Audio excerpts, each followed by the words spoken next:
From the outside, your life looks fine, maybe even great. You have a job. You have a roof. You have people who care about you.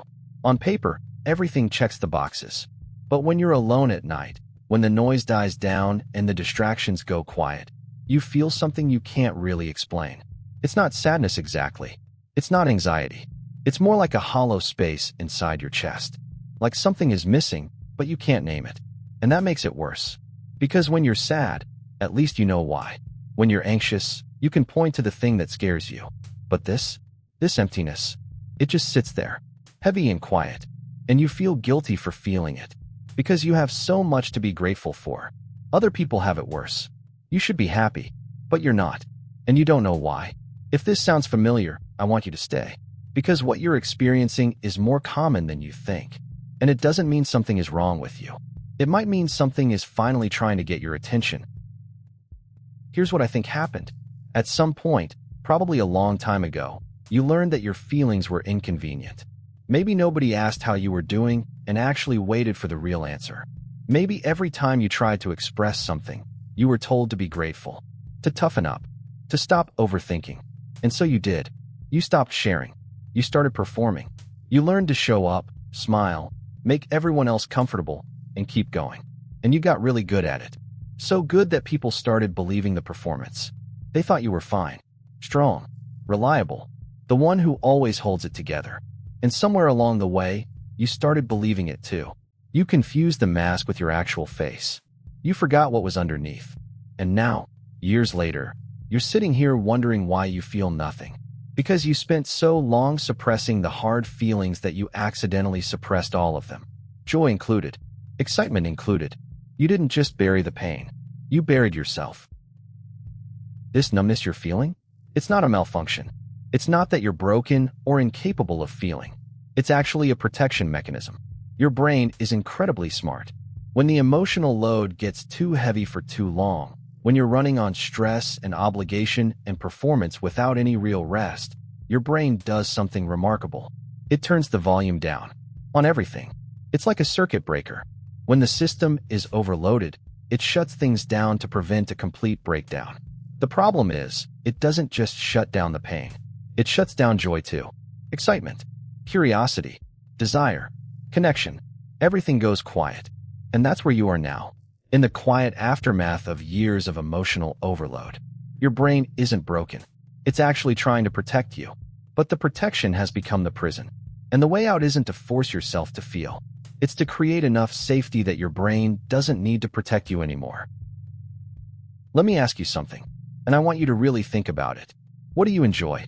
Not what do you do for others. Not what's expected of you. What do you actually, genuinely enjoy doing? If the answer doesn't come easily, you're not alone. When you spend years being the responsible one, the caretaker, the problem solver, the one who holds everything together, you slowly stop checking in with yourself.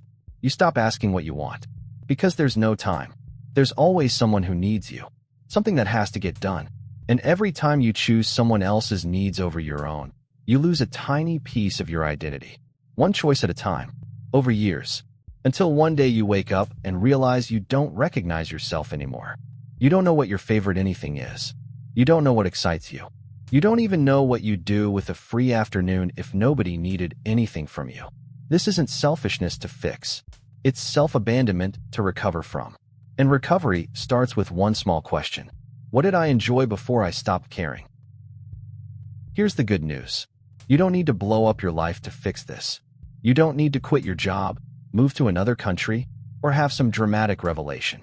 The way back to yourself is much quieter than that. It starts with one small thing.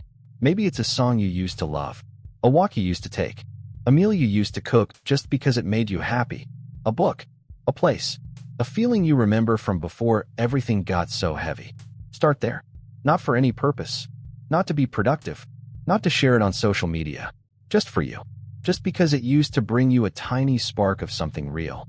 And at first it might feel forced. That's okay. Your brain has been in protection mode for a long time. It's going to take a minute for it to trust that it's safe to feel again. But if you keep showing up for yourself, even in these small, quiet ways, something starts to shift. The numbness softens. The hollow space starts to fill. Not all at once, but slowly. Like morning light coming through a window. You don't notice it changing, but eventually, you realize it's no longer dark. I want to leave you with this. You are not broken. You are not ungrateful. You are not weak for feeling empty when your life looks fine from the outside. What you are is someone who gave too much for too long without giving anything back to yourself. And that empty feeling? It's not the end of the story. It's a signal. It's your mind telling you that something needs to change. Not everything, just enough to let you back in.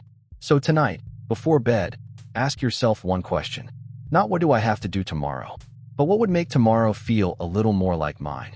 Maybe it's 5 minutes of silence. Maybe it's a song. Maybe it's saying no to something you always say yes to. Whatever it is, let it be small. Let it be imperfect, but let it be yours. You've spent years taking care of everyone else. Now it's your turn. Come home to yourself. You've been away long enough. If this resonated with you, share it with someone who might need to hear it. And follow for more conversations about the things we don't talk about enough.